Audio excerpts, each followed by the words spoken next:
Mayor, ito pong operation po natin this afternoon, wala po ang atin pong naging indication para po mapasugod dito ang PNP at ang LGU po. Well, ini-implement na natin yung ordinance na pinasaan ng Sangguniang Panlunsod. Yan po yung ordinance number 2383 po ng 2026. Yan yung ordinance prohibiting the operation of PisoNet and similar coin-operated computer rental establishment within the city of Dagupan, providing for enforcement mechanism, penalties, transitional measures, and for other purpose.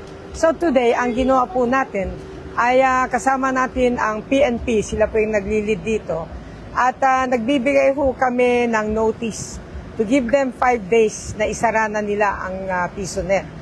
Nagkaroon ho kasi tayo ng maraming problema dito sa ating syudad. Maraming pong complain ng mga magulang dahil yung mga anak nila, imbis na umuwi ng maaga, hindi nila mahanap, nasa PisoNet pala. And then secondly, ganun din, ang DepEd, nagkaroon din po ng coordination at dun sa hearing po ng Sangguniang Panlunsod, nabanggit din po ng mga principal na problema din nila dahil hindi pumapasok mga bata at nakita nila nasa PisoNet din.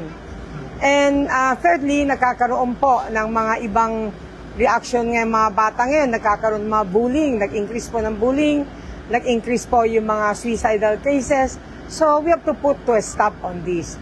So ganun din yung may problema tayo kasi first time ko narinig na mayroong gang rape na 9 years old to 12 years old. So nung nalaman namin at ginawa namin ni Attorney Valle ay nag-imbestiga kami dahil gusto namin malaman yung totoo talaga. So nakita namin may dalawang group na pong gumawa. So I think it will be too late pag marami pa tayong mga bata na maapektado. At alam natin maraming bata po naglalaro ng mga Roblox, mga Gorybox at marami pang iba.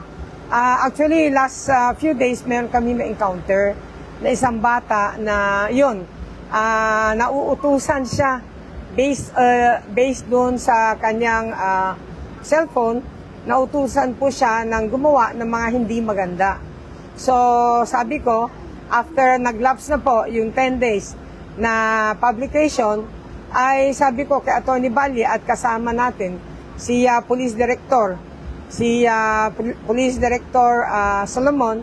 So ini-implement na natin ngayon kasama ang different department heads. Kasama din po namin.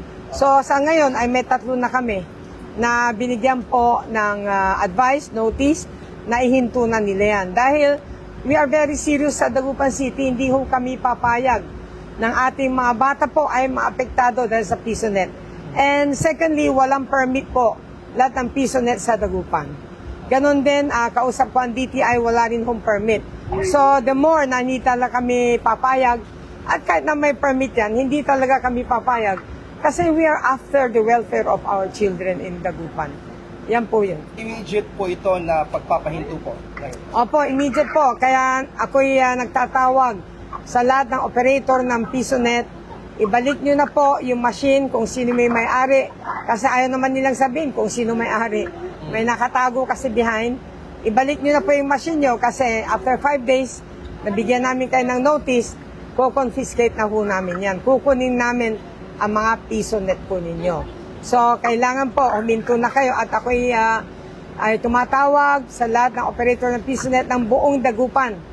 Sana po, mauna na po kayo. Isara nyo na po yan, ibalik nyo na yung mga machines ninyo.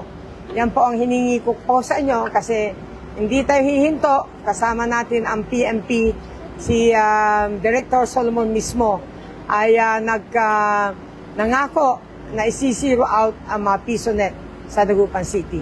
Yan. Mayor, yung sinasabi niyo po na parang meron pong behind po dito sa mga PisoNet na equipment, will the LGU and the PNP will dig deeper kung sino pong pinagagawa?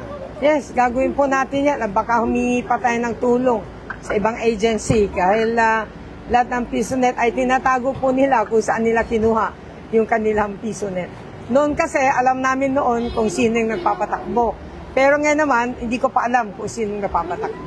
Ito pong niraid niyo po na tatlo, identified na po ba ito o may nagbigay po ng tip po sa LGU? Hindi na mga po, residente? identified na po at alam namin kung sino mga may PisoNet. In fact, mula nung nagkaroon ng mga gang rape na yan, talagang pinaandar na natin ang mga pulis at yung mga ating mga tauhan.